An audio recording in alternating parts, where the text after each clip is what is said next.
हजारों साल पहले स्टीफन वुल्फ और उसकी पैरा डीमंस की फौज जो उन पर हमला करती है, जिनके दिलों में डर होता है, वो 3 मदर बॉक्सेस की एनर्जी को यूज करके पृथ्वी पर कब्जा करने आए। और तब ओलंपियन गॉड्स, अमेजॉन्स, एटलांटियंस और इंसानों ने मिलकर उनका सामना किया और स्टीफन वुल्फ को हरा दिया।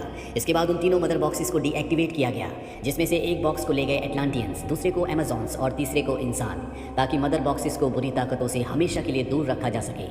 बैटमैन वर्सेस सुपरमैन मूवी में जब सुपरमैन डूम्सडे से लड़ रहा था तो सुपरमैन इतनी जोर से चिल्लाया था कि उसकी आवाज़ ब्रह्मांड में गूंज गई थी, जिससे मदर बॉक्सेस दोबारा से एक्टिवेट हो गए। अब दिखाया जाता है मेट्रोपोलिस शहर को, वो शहर जहां सुपरमैन रहा करता था। जब सुपरमैन जिंदा था तो सब उसे अपने शहर, अपनी दुनिया के लिए खतरा समझते थे, लेकिन आज उसके मरने के 2 सालों के बाद सबके दिलों में यह एहसास है कि सुपरमैन एक रक्षक था और उसके जाने के बाद उनकी दुनिया को भारी ताकतों से खतरा है। इस शहर में अब क्राइम भी बहुत ज़्यादा बढ़ चुका है और उसे कंट्रोल करने के लिए यहाँ पर कोई भी नहीं है। वहीं मेट्रोपोलिस के पास वाले गौतम शहर में बैटमैन को दिखाया जाता है, जिसने एक चोर को पकड़ रखा है, क्योंकि गौतम शहर का रक्षक बैटमैन है। तभी वहाँ पर एक पैरा डीमन जो चोर के डर से उसकी तरफ खींचा चला आता है, बैटमैन पर हमला कर देता है। बैटमैन उसे अपने जाल में फंसा लेता है और अगले पल वो पैरा डीमन अपने आप को ब्लास्ट कर देता है। उसके ब्लास्ट होने के बाद पीछे 3 बॉक्सेस के चित्र बन जाते हैं, जो कि मदर बॉक्सेस होते हैं। बैटमैन जब अपने साथी एल्फ्रेड, जो कि उसका बटलर और सिक्योरिटी हेड भी है, इन बॉक्सेस के बारे में स्टडी करता है तो उसे पता चलता है कि लेक्स लूथर के नोट्स में भी इसी तरह के बॉक्सेस थे। लेक्स लूथर वही है जिसने बैटमैन वर्सेस सुपरमैन में डूम्सडे को जिंदा किया था और अब बैटमैन समझ जाता है कि उनकी दुनिया पर एक बहुत बड़ा खतरा आने वाला है। इसीलिए लेक्स लूथर के नोट्स में जितने भी सुपर ह्यूमन के नाम और एड्रेस होते हैं, वो तय करता है कि वो उनके साथ मिलकर एक टीम बनाएगा। सबसे पहले वो एक्वामैन को ढूंढने जाता है, जो उसे एक छोटे से गाँव में मिल जाता है, जहाँ एक्वामैन इंसानों की, मछुआरों की मदद करने के लिए आता है। वो एक्वामैन को पहचानने के बाद उसे बताता है कि हमारी दुनिया पर एक बहुत बड़ा खतरा आने वाला है, इसीलिए मैं एक टीम बनाना चाहता हूँ और मैं चाहता हूँ कि उस टीम में तुम भी शामिल हो जाओ। लेकिन एक्वामैन उसकी बात नहीं मानता और पानी में कूदकर अपनी एटलांटिस सिटी की ओर निकल जाता है। एटलांटिस सिटी वही सिटी है जिनके पास 3 मदर बॉक्सेस में से एक मदर बॉक्स है। वहीं दूसरी तरफ हमें एक वैज्ञानिक को दिखाया जाता है, जिसके बेटे विक्टर की मृत्यु एक दुर्घटना में हो गई थी, लेकिन उसने मदर बॉक्स की एनर्जी से अपने बेटे को दोबारा से जिंदा कर दिया। लेकिन अब वो इंसान नहीं है, बल्कि एक साइबॉर्ग है, यानी कि आधा इंसान और आधी मशीन। विक्टर नहीं चाहता कि मदर बॉक्स की एनर्जी को यूज़ किया जाए और ना ही वो अपने इस नए रूप से खुश होता है। पर विक्टर अब एक जीता जाता सुपर कंप्यूटर है, जिसके दिमाग में इतनी नॉलेज, इतनी भाषाएं हैं, जिसके बारे में उसे खुद भी कुछ नहीं पता होता। वहीं अब हमें अमेजॉन्स का होम आइलैंड दिखाया जाता है, जहाँ पर हिपोलिटा यानी कि वंडर वुमन की मॉम इस बात से परेशान होती है कि यहाँ पर जो एक तीसरा मदर बॉक्स होता है, उसके अंदर कई दिनों से वाइब्रेशन हो रही होती है। और तभी यहाँ पर स्टीफन वुल्फ अपनी पैराडीमन की फौज के साथ हमला कर देता है। हालांकि अमेजॉन्स की जितनी भी वॉरियर्स होती हैं, वो मदर बॉक्स को बचाने की बहुत कोशिश करती हैं, लेकिन स्टीफन वुल्फ उनसे मदर बॉक्स छीन लेता है और अब स्टीफन वुल्फ के पास एक मदर बॉक्स है। अमेजॉन की रानी हिपोलिटा इस बात का संकेत अपनी बेटी वंडर वुमन को देने के लिए एक जलता हुआ तीर हवा में चलाती है और वहीं इंसानों की दुनिया में दिखाया जाता है कि एक बिल्डिंग में आग लग जाती है। और जब ये न्यूज़ टीवी पर दिखाई जाती है तो वंडर वुमन इस न्यूज़ को देखकर समझ जाती है कि हमारी दुनिया पर एक बहुत बड़ा खतरा आने वाला है, इसीलिए वो बैटमैन के पास जाती है। बैटमैन उससे पूछता है कि पैराडीमन क्या है, क्योंकि उसका पैराडीमन से सामना हो चुका है। और इसके बाद वंडर वुमन उसे पैराडीमन्स का, स्टीफन वुल्फ का और 3 मदर बॉक्सेस का पूरा इतिहास बताती है कि किस तरह से हजारों साल पहले 3 मदर बॉक्सेस के लिए इस दुनिया में एक बहुत बड़ी जंग लड़ी गई थी, जिस जंग में स्टीफन वुल्फ की हार हुई। पर शायद अब वो दोबारा इस दुनिया में लौट रहा है ताकि वो इस पूरी दुनिया पर अपना कब्जा कर सके। अब जब ये दोनों बातें कर रहे होते हैं तो इनकी बातें विक्टर, जो कि साइबॉर्ग है, वो भी सुन रहा होता है। हालांकि वंडर वुमन को उसका पता चल जाता है कि वो उनके आसपास ही है, और ये बात वो जाहिर नहीं करती। इसके बाद बैटमैन जाता है फ्लैश के पास, जिसके पास बिजली से भी तेज चलने की, भागने की शक्ति है, और वो उसे भी अपनी टीम में शामिल कर लेता है। वहीं डायना जब कंप्यूटर सिस्टम के आगे बैठी होती है, तभी उसके कंप्यूटर सिस्टम में कुछ खराबी हो जाती है और उसे एक मैसेज आता है कि तुम लोग मुझे क्यों ढूंढ रहे हो। वंडर वुमन कहती है कि मैं तुमसे मिलना चाहती हूँ, और इसके बाद वो विक्टर से मिलने जाती है, जहाँ पर वो उसे स्टीफन वुल्फ और उसकी आर्मी पैराडीमन के बारे में सब कुछ बताती है। वो विक्टर से कहती है कि अगर हमने उन्हें नहीं रोका तो वो हमारी दुनिया पर कब्जा करके पूरी इंसानियत को खत्म कर देंगे। मैं चाहती हूँ कि तुम भी हमारा साथ दो। विक्टर उसकी बात का जवाब नहीं देता और वहाँ से चला जाता है। वहीं एटलांटिस किंगडम को दिखाया जाता है, जहाँ का राजा एक्वामैन है। वहाँ पर स्टीफन वुल्फ आ जाता है और वो उन पर हमला कर देता है। हालांकि एक्वामैन उसे रोकने की कोशिश करता है, पर स्टीफन वुल्फ वहाँ से मदर बॉक्स लेकर भागने में कामयाब हो जाता है और अब उसे तीसरा और आखिरी मदर बॉक्स चाहिए, जो धरती पर इंसानों के पास है। वो अपनी पैराडीमन्स की फौज वहाँ पर भेजता है।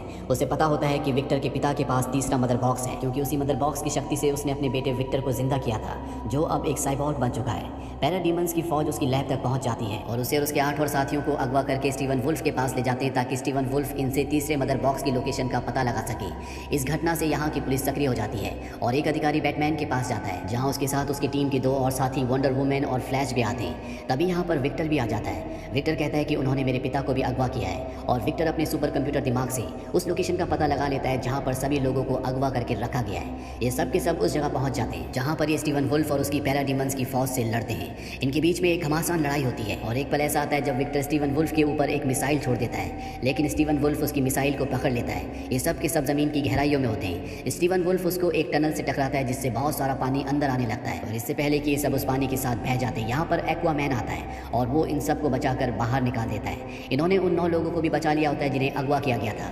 और अब यहाँ पर विक्टर इन सबको बताता है कि वो तीसरा मदर बॉक्स मुझे पता है कहाँ पर है, क्योंकि उसे मैंने ही छुपाया है। और इसके बाद ये सब के सब मदर बॉक्स तक पहुँच जाते हैं। यहाँ पहुँचकर जब बैटमैन को पता चलता है कि इस मदर बॉक्स के इस्तेमाल से विक्टर को दोबारा जिंदा किया गया था, तो वो कहता है कि हम इस मदर बॉक्स का इस्तेमाल करके सुपरमैन को दोबारा जिंदा कर सकते हैं ताकि हमारी इस लड़ाई में वो हमारी मदद कर सके। और वंडर वुमन इस बात से इत्तेफाक नहीं रखती। वो साफ साफ मना कर देती है। वो कहती है कि अगर वो पहले जैसा सुपरमैन ना रहा तो उसे इस दुनिया में रोकने वाला कोई भी नहीं है, वो इस पूरी दुनिया के लिए खतरा बन जाएगा।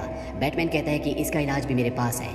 और इसके बाद ये क्रिप्टोनियन की उस स्पेसशिप में जाते हैं जहाँ पर डूम्सडे को दोबारा जिंदा किया गया था और ये सुपरमैन की बॉडी को उसी लिक्विड में डालते हैं। पर यहाँ पर सुपरमैन को जिंदा करने के लिए बहुत सारी इलेक्ट्रिसिटी की जरूरत है, इसीलिए फ्लैश अपनी इलेक्ट्रिक पावर से, जो उसी वक्त प्रोड्यूस होती है जब वो भागता है, यहाँ पर हर एक मशीन को एक्टिवेट कर देता है। और तभी यहाँ पर एक बहुत बड़ा ब्लास्ट होता है और हवा में हमें सुपरमैन को दिखाया जाता है जो दोबारा जिंदा हो गया है। ब्लास्ट की वजह से मदरबोर्ड भी यहाँ से दूर एक गाड़ी पर गिर जाता है जिस पर किसी का ध्यान नहीं जाता। और अब Batman, wonder woman, Aquaman, flash और विक्टर सब के सब सुपरमैन के पास जाते हैं। पर वो अपनी पुरानी याददाश्त खो चुका है, उसे कुछ भी याद नहीं होता। और तभी विक्टर ना चाहकर भी उस पर हमला कर देता है, क्योंकि वो एक एलियन है। उसके जो सिस्टम होते हैं वो अपने आप ही एक्टिवेट हो जाते हैं। सुपरमैन भी इन सब के ऊपर हमला कर देता है। ये सब मिलकर उसे रोकने की बहुत कोशिश करते हैं, लेकिन सुपरमैन की ताकत के आगे कोई भी टिक नहीं पाता। और एक पल ऐसा आता है जब वो बैटमैन को उठाकर ऊपर हवा में ले जाता है। बैटमैन सुपरमैन से कहता है कि दुनिया को तुम्हारी जरूरत है। सुपरमैन कहता है पर तुम्हारी नहीं। इससे पहले कि वो बैटमैन को मारता है, यहाँ पर एक गाड़ी आकर रुकती है जिसके अंदर से लुइस लेन आती है। दरअसल बैटमैन ने ही लुइस लेन को यहाँ पर बुलाया था, क्योंकि वो जानता है कि लुइस लेन और सुपरमैन यानी कि क्लार्क एक दूसरे से प्यार करते हैं। लुइस लेन उसे क्लार्क कहकर बुलाती है। इसके बाद सुपरमैन उसके पास जाता है।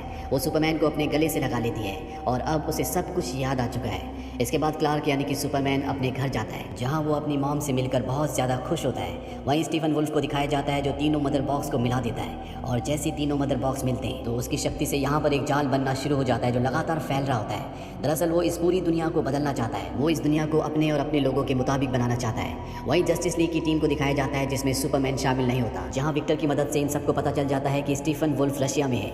ये सब के सब रशिया पहुंच जाते हैं, जहाँ पर इन्हें स्टीफन वुल्फ की पैरा डीमंस की फौज से लड़ना पड़ता है। वंडर वुमन, एक्वामैन और विक्टर पहुंच जाते हैं स्टीवन वुल्फ तक। वंडर वुमन और एक्वामैन स्टीवन वुल्फ से लड़ना शुरू कर देते हैं, लेकिन वो इन दोनों से बहुत शक्तिशाली है, इसीलिए वो इन दोनों पर हावी हो जाता है। वहीं विक्टर को दिखाया जाता है जो उन तीनों मदर बॉक्सेस को, जो एक दूसरे से जुड़े हुए हैं, उन्हें अलग करने की कोशिश कर रहा होता है। पर तभी स्टीवन वुल्फ वहाँ पर आ जाता है और वो उसे पकड़कर उसके रोबोटिक पैर को उसके शरीर से अलग कर देता है। पर इससे पहले कि वो विक्टर को मारता, यहाँ पर सुपरमैन आ जाता है और वो एक ही पंच में उसे अपने से दूर फेंक देता है। सुपरमैन बहुत ज़्यादा पावरफुल है, इसीलिए स्टीवन वुल्फ उसके सामने टिक नहीं सकता। और तभी सुपरमैन के कानों में उन लोगों की आवाज़ें आती हैं जो इस जगह के आसपास रहते हैं। उन्हें मदद की ज़रूरत है, इसीलिए सुपरमैन उस जगह से फ्लैश के साथ निकल जाता है और यहाँ पर फंसे हुए सभी लोगों को बचाकर वापस इसी जगह आता है, जहाँ पर एक बार फिर से वो स्टीवन वुल्फ के ऊपर हमला करता है। और इसके बाद वो विक्टर के साथ मिलकर तीनों मदर बॉक्सेस को अलग कर देता है, जिससे एक बहुत बड़ा धमाका होता है और इस तरह से हमारी दुनिया खत्म होने से बच जाती है। अब वंडर वुमन उसके सबसे खतरनाक हथियार को भी नष्ट कर देती है, जिससे स्टीवन वुल्फ पूरी तरह से हैरान हो जाता है। उसके दिल में डर पैदा हो जाता है और जैसे उसके दिल में डर पैदा होता है तो उसकी पैरा डीमंस की फौज जो डर को सूंघ सकती है, जो उसी पर हमला करती है जिसके दिल में डर होता है, वो स्टीवन वुल्फ पर हमला कर देती है। स्टीफन वुल्फ अपनी हार स्वीकार कर चुका है, इसीलिए वो टेलीपोर्टेशन ऑन कर देता है और उसकी पैरा डीमंस की फौज जो उसे मार रही होती है उन सब के साथ इस दुनिया से निकल जाता है। और इस तरह से जस्टिस लीग की टीम दुनिया को बचा लेती है। इसके बाद दिखाया जाता है सुपरमैन का वो घर जिस पर बैंक ने कब्जा कर लिया था। अब वो घर उसे बैटमैन की वजह से वापस मिल गया है। सुपरमैन बैटमैन से पूछता है कि तुमने घर वापस कैसे लिया। ब्रूस वेन यानी कि बैटमैन उसे बताता है कि मैंने पूरा बैंक ही खरीद लिया। वहीं फ्लैश को दिखाया जाता है जिसके पिता को एक झूठे आरोप में जेल में बंद किया गया है। उसके पिता हमेशा से चाहते थे कि उसका बेटा कुछ बने।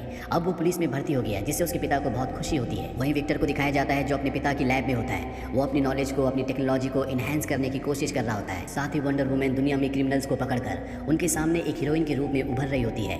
एक्वामैन पहले की तरह समंदर से इंसानों को बचा रहा होता है। वहीं सुपरमैन पहले की तरह क्लार्क कैंट बनकर दुनिया के बीच में आम इंसानों की तरह घूम रहा होता है। वो अब पहले की तरह एक न्यूज़ रिपोर्टर है और साथ ही सुपरमैन भी जो दुनिया को बचाता है। अंत में हमें बैटमैन और वंडर वुमन को दिखाया जाता है जो जस्टिस लीग की टीम को बढ़ाना चाहते हैं, इसीलिए उन्होंने अपने लिए एक नए बेस का इंतजाम किया है। इस मूवी के पोस्ट क्रेडिट सीन में हमें दिखाया जाता है लेक्स लूथर को, जिसने जनरल जॉर्ड को जिंदा करके डूम्सडे बनाया था। वो अब असाइलम से भाग चुका है। वो विल्सन को अपने पास बुलाता है और कहता है कि बैटमैन अपनी टीम बना रहा है, क्यों ना हम भी अपनी टीम